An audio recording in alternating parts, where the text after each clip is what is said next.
present. My name is Jessica, and I'm the oldest daughter of Monica and Fabio.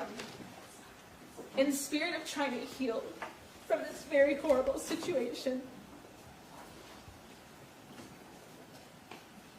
I'd like to speak about my parents, of how I remember them.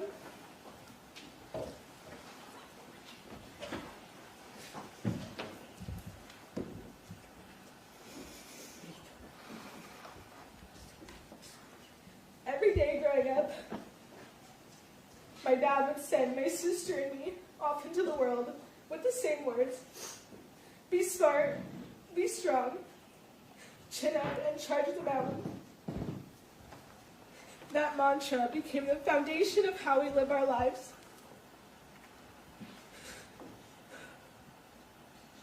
My dad was our pillar of strength, steady, present, full of wisdom. He taught us how to be brave, how to be kind, and how to show up for the people we love. He taught us to climb our mountains, no matter how steep, like this one right here. I miss him every goddamn day. I think about him constantly. I talk about him to my friends, to my family, to anyone who will listen to me, because I want to keep his memory alive.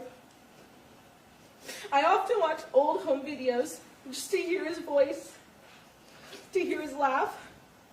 I want to remember what it felt like to have a dad, to be wrapped in that kind of love and protection. I wanted nothing more in my life than to make him proud, to see his smile when I succeeded, and to hear him say that he believed in me. We used to have these family meetings, and at the end of each one, we'd all put our hands in together, and we'd chant Sementilli power. I used to think it was so cheesy. Now I treasure it.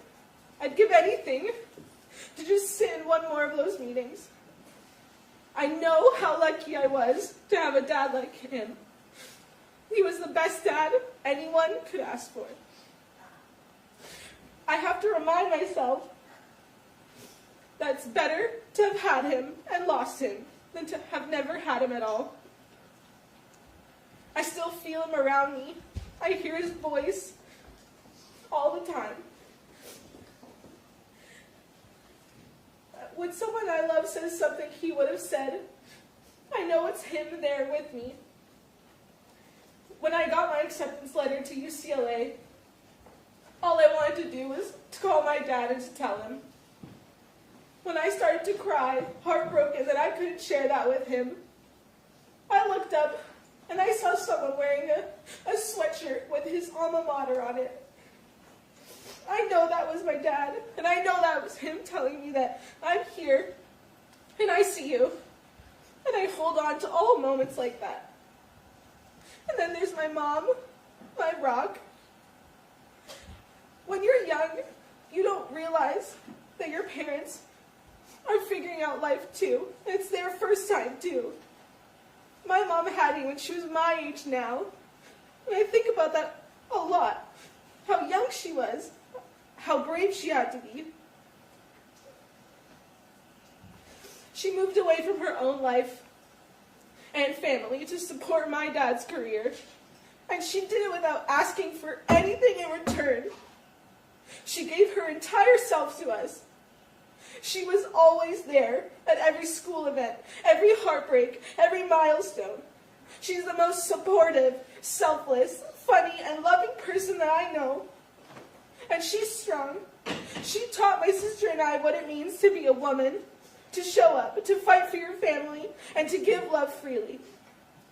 Growing up, I had a learning disability in math, and there were so many teachers that told my mom that college wasn't in the cards for me. But my mom never let me believe that. She told me I could do anything I set my mind to. And because of her, I not only went to college, I made the dean's list, I graduated, I got into the #1 public university in the country, and now I'm earning my master's degree. That's the power of a mother's love. For the past 8 years, my sister and I have lived with an open wound. And during these last 8 years, my grandparents, my aunts, my uncle, and my 3 cousins uprooted their lives so that they could come to Los Angeles to take care of us when no one else would. Myself, my aunt, and my grandmother needed to go to family court to ensure that my sister Isabella, who was 16 at the time, was not taken from us and placed into foster care. We needed to find a safe place to live and rebuild and reshape our lives. Now we're trying our best to move forward. We only had 5 months to grieve our father before we lost our mother too. I truly thought this trial would bring some kind of closure, that we'd be able to grieve together, the 3 of us, and begin healing. But instead, my sister and I are going to be doing what we've done the last 8 years. We're going to pick each other up, we're going to carry on, and we're going to stay strong. Now that we're grieving both our parents, I won't have my dad to walk me down the aisle one day. I won't have my mom to help me when I become a mother myself. And yet I will keep going. I'll keep fighting for justice, for the truth, and for my mom. I am mindful of the importance of respecting the court's procedures and the ongoing legal process. We hope the appeal will be granted and that true justice will prevail. We respectfully ask this court to please consider my sister and I when deciding where my mom will serve her sentence. I strongly believe that being close to our mom will help us heal emotionally and psychologically from this horrible tragedy. To my mom, I love you, and I'm giving you every ounce of strength I have for the days ahead. To my dad, I love you so much. I miss you even more. Please keep sending me your signs. Please help me persevere. Sementilli Power. It was never just a chant. It's who we are, and it is what will carry us through. Thank you.